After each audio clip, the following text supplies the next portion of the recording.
सुमनसवन्दित सुन्दरि माधवि चन्द्र सहोदरि हेममयि मुनिगणवन्दित मोक्षप्रदायिनि मञ्जुळवासिनि वेदनुते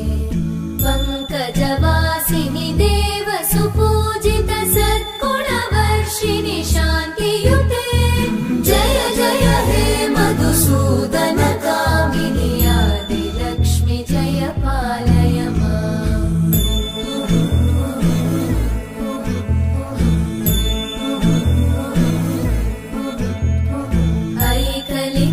ऐकलिकल्मषनाशिनि कामिनि वैदिकरूपिणि वेदमये क्षीरसमुद्भव मङ्गलरूपिणि मन्त्रनिवासिनि मन्त्रनुते मङ्गलदायिनि अम्बुजवासिनि देवगणाश्रितपादयुते जय जय हे मधुसूदन कामिनि धान्यलक्ष्मि जय पालय माम्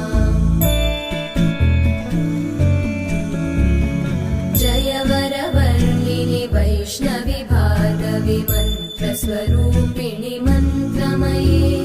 सुरगणपूजित शीघ्रफलप्रद ज्ञानविकासिनि शास्त्रनुते भवभयहारिणि पापविमोचनि साधुजनाश्रितपादयुते जय जय हे मधुसूदन कामिनि धैर्यलक्ष्मि जय पालय माम्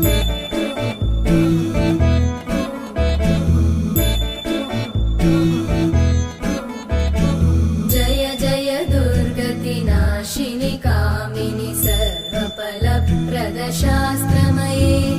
रथगजतुरगपदादिसमानुत परिजनमण्डित लोकनुते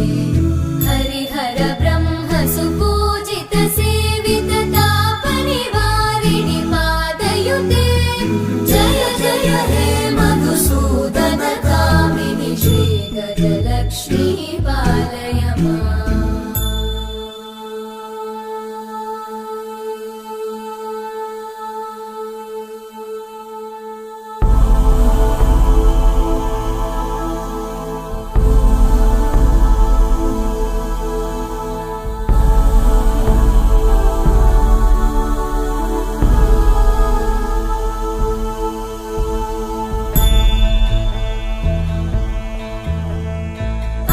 ऐकगवाहिनि मोहिनि चक्रिणि रागविवर्धिनि ज्ञानमये गुणगणवारिधि लोकहितैषिणि सप्तस्वरवरगाननुते सकल सुरासुर देव मुनीश्वर मानव वन्दित पादयुते जय जय हे मधुसूदन कामिनि सन्तान लक्ष्मि पालय माम् जय कमलासनि सद्गतिदायिनि ज्ञानविकासिनि गानमये अनुदिनमर्चित कुङ्कुमधूसरभूषित वासित वाद्यनुते कनकधरा स्तुति वैभव वन्दित शङ्कर देशिक मान्यपते जय जय हे मधुसूदन कामिनि विजयलक्ष्मि जय